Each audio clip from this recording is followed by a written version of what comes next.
Okay, so we are on episode 3 of the Rvl'd and Redeemed series of the Rvl'd Beauty podcast.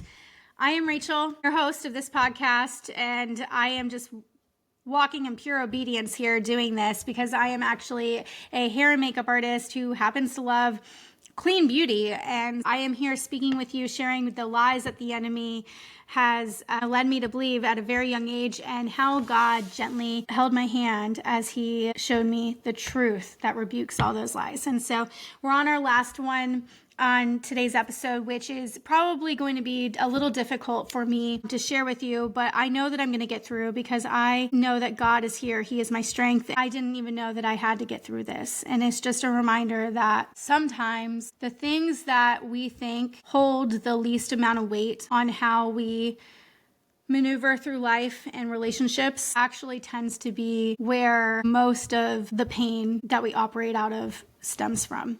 And sometimes we might not know that until we're in the heat of it and it just slaps us in the face one day and you're like, whoa, I didn't know that bothered me. So that's where we are today. But in this podcast as a whole, it's really just about embracing who you are at your core, the way that God created you to be, with pure intention and purpose. Today, we're just going to get into it. My lie number 3 that the enemy shared with me, and I believed, which has kind of been a theme throughout the other 2 episodes, was that I do not need a savior, that I can be my own savior. So in between me becoming an adult and completely spiraling, so when I hadn't moved and lost my job and got into the heavy drinking and all that just yet. I had just got into my early 20s, and I went on a date with this guy. He wasn't anybody that I typically would gravitate towards. He was older. He had a respectable career. He knew of my parents. He also shared similar social circles. So he knew a lot of my friends and my friends knew of him. I viewed his kindness and his comedic behavior as attractive, but I really wasn't into him. And he had asked me out on a few dates and I kept saying no, but it was Valentine's Day. And I was like, okay, I'm going to give him a chance because I need to look beyond the surface. So that's kind of like where my mindset was. Coming into my 20s, I had my high school sweetheart boyfriend, right? And then I dated this other guy for really just to, looking back, I really was just trying to rebel against my parents, but he was just bad news bears in all the ways. But, I dated him for a couple years, which is shocking. I was ready just to kind of take my life a little seriously. I was coming out of school. I had goals. Everything was lined up where I had a good head on my shoulders at this point when I decided to say yes for this date. And he picked me up. I was excited because in previous years, I hadn't really dated. I hadn't been on an adult date. So I never really was treated with that respect and just that adult date kind of vibe. He wanted to pick me up. What? That was so unheard of. I was filled with hope. And not that he was going to become a relationship or anything. In fact, I already had plans to move to South Florida at this point. So it wasn't that, but I was definitely hopeful to feel like, oh wow, someone can pursue me, this is neat. Well, I went into the date, like I said, filled with hope, and I was excited, but he dropped me off the next morning damaged and completely empty. So, something happened to me that night. I think that you guys can read between the lines, but I didn't have any control of what had happened. And still only fragments of it all flashed through my mind. I don't have a big picture. I know that we went to a beautiful Italian restaurant for dinner, and then a mutual friend had contacted us to meet up afterwards, and from there, it's all hazy. But all the lies that I had adopted, throughout my life, that the enemy had encouraged me to believe, they all played a part that night. I remained silent. I remember saying stop and no and things, but again, the flashes. But following that night, I remained silent. And I felt unworthy of real connection, respect, and love. And Therefore, I didn't have, I didn't have anything that I could find worthiness in, because he was only treating me and chose to do something to me, that at the time I was like, well, maybe I was wrong. Maybe I'm not worth being valued, And then,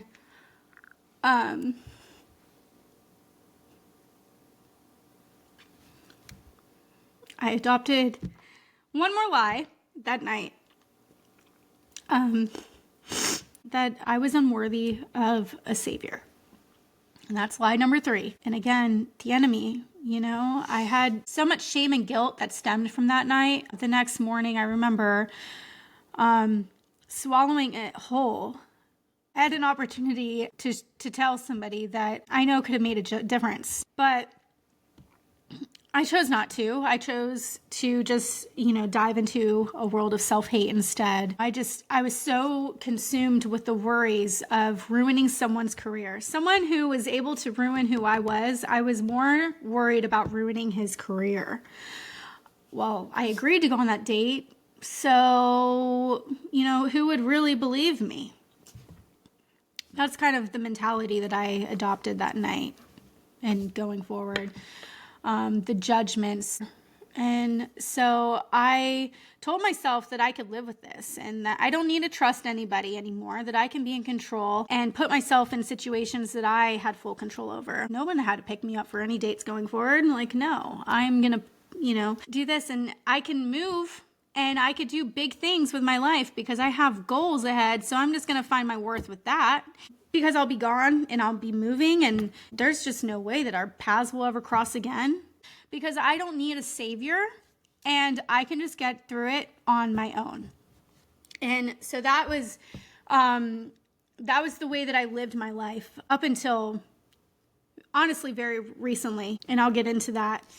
But God, he's so great. Again, he goes after the one and leaves the 99, because he made me know I am your savior. That's what Jesus said to me. Like, Jesus is my savior, and there's no one that's ever gonna part me from that belief. But he's interesting, man. Jesus just has an interesting way of reaching us.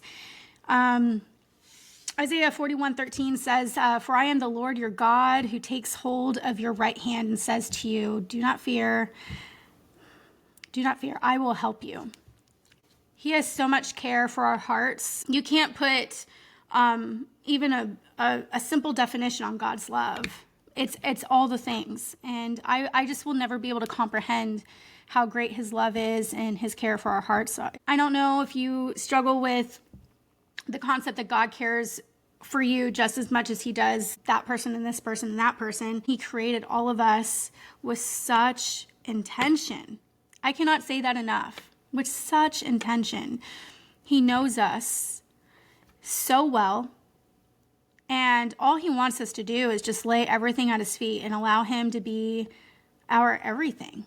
He really does. And so he will go after us and just make it known that the enemy's lies are wrong and truth is and will always be. And the truth is the word. I think a lot of people don't give Jesus enough credit because they don't want to go through the crushing. But the crushing is where the beauty, that's where it all sits. He's going to crush you while he works on you and while he proves his love for you. Because leaving this world, you really are dying to the flesh. You are dying in this world. He prunes you of all these things, even your likes. Like for me, music is my life. Like I loved music, but a lot of the music that I loved, it put death, the flesh, the world on a pedestal. And he stripped me of that. And now I love music, but I love music that glorifies him. It may feel as if he's turning his back on you at times when you're going through these things, but it's all for his purpose. And most times when we feel the most distance, that's when he's the closest to us. That's when he's really right there.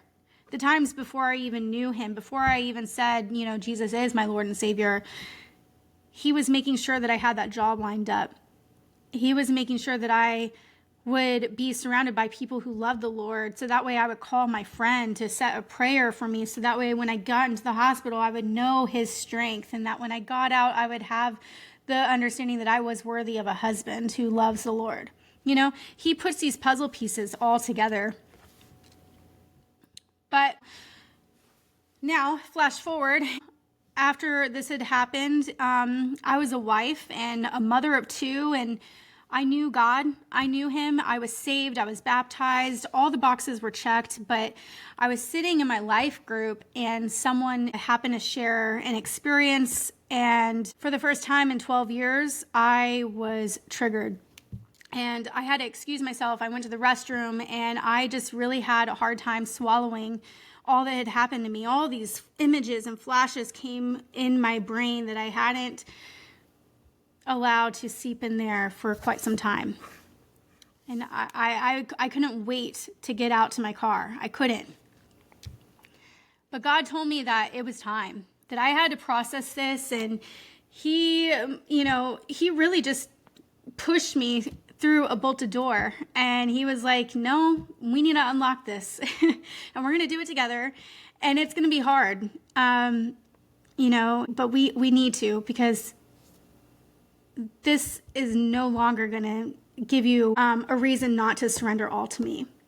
Because I didn't realize that even though I had given my life to God, I hadn't actually done that to its fullest. I hadn't surrendered all to him. I was holding a sense of shame and guilt and just responsibility of something that was out of my control in my heart that no one, not even him, was allowed to have hold of. And how can you really give your all and just live in true glory of the King when you aren't able to let go of your past? He was just so careful with me. I'm just so grateful for him. But it took me a while to acknowledge that gratefulness. When he first pushed me through that door, I actually ran. I hid from God. I didn't even open my Bible. I didn't pray to him. For some reason, I felt so much shame from not just the experience, but the fact that I was believing in the lie that I actually was completely surrendered to Jesus when I wasn't. So I had a lot of guilt from that as well, and I just could not face him. And I realized that this whole time I had always been trying to save myself, and I was trying to take away his responsibility of washing me clean, and I was holding all the control and all the power, but that is just not our place.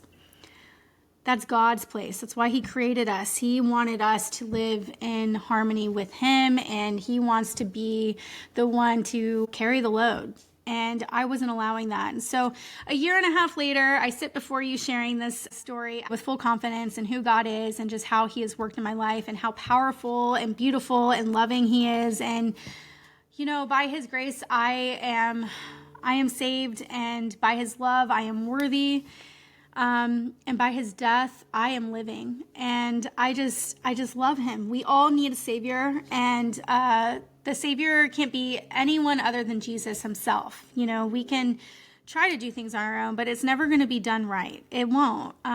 He paid the ultimate price, Jesus did. When he died on that cross, he didn't just die on the cross. I think people don't really understand what had happened, but he was being punished for something that he did not do. He was completely blameless, and he was whipped and chained, like all these awful things, and then had to carry a wooden cross that was, I think 150 pounds, something like that, walking barefoot. And then they hung him on this cross, and he had the largest nails put into his hands and his feet. He didn't have anything to drink, just a little dab of wine on his lip. And he wore a crown of thorns that were just causing blood just to stream down his body. And when you think about all those things that he did willingly, not having any question, just knowing that he had to do it because he was so faithful to God as his son, and knowing that the reason why he did that, why he paid that price as the ultimate sacrifice, was so that way we could live and walk and have a relationship with him for eternity. So we could not have to, risk death because we were unable to come to know the truth. I just really pray that everybody understands that he wants a relationship with you, and you can have it. You can try it out even, doesn't work for you. We have free will. I hate to say that, but that's really the truth. There's a common misconception, and one that I've adopted too, is that God's judgment of what we hold as shame, that's going to prevent his grace from shining down on us. And that's just another lie, because he does want to wash us clean. He wants us to surrender all to him, and he wants to reveal all the lies that the enemy has shared with us and all the belief systems that we have adopted outside of him, and he wants to replace it. He wants to clear out those dusty corners and dark pathways within our heart and our mind. He knows it's intimidating. That's why sometimes he's very gentle and careful with the way he approaches these situations, and it can be painful. You're saying bye sometimes to a lot of really great people, but they only lead you away from him. And when you have the realization that him, Jesus, that he equals life, he equals freedom, true freedom. You don't have to be a slave to your own thoughts and your own convictions anymore. Like, he takes that from you. When you accept it as truth, because it is truth, you have a light about you. And not just like light that radiates, but you'll have a lightness about you, because you don't have that extra baggage clinging on anymore. So I strongly invite you to consider just inviting him into your life, whether that be just through prayer, opening up a Bible, asking a friend, or just listening to someone who has walked the walk of not knowing him, who came to know him later in life. Like, that is just so cool. Everyone has a testimony. You can really see God's hand at play in all of it. And so, that comes to the end. I appreciate you guys sitting with me as I reveal these lies and truths of the first series, Rvl'd and Redeemed, the first few episodes. I've really enjoyed sharing these things with you. I have quite a few more episodes lined up. Not all will be about my experiences. Of course, I'll add, personal things here and there, but I have a beautiful episode all about how forgiveness and how that ties into beauty. I'm really excited to share that with you, and of course, get deeper into the dirty details of my mistakes in the past. But, that's how beauty is revealed. It's revealed through imperfections, and it's built on everything that makes us unique, which is sometimes those mistakes. And the only way to see ourselves through God's eyes is allowing him to clean those mistakes and make them beautiful and for his good, because that's what it all is. I don't think he would have given us free will had he not intended on making it for his good. So stay tuned for next episodes that we have coming up surrounding faith and your worth and hair and makeup, because that is my love, my passion outside of God. If you feel like you want to share anything, please drop a comment. I'd love to hear from you. You can follow me on all the socials that are listed in the show notes. And I'm just really excited to hear from you and just continue seeing how God uses this ministry for his good. And I just want to remind you all to give him a chance, and don't be scared to surrender all to him, because he will take the weight off of your shoulders. So until next time, bye.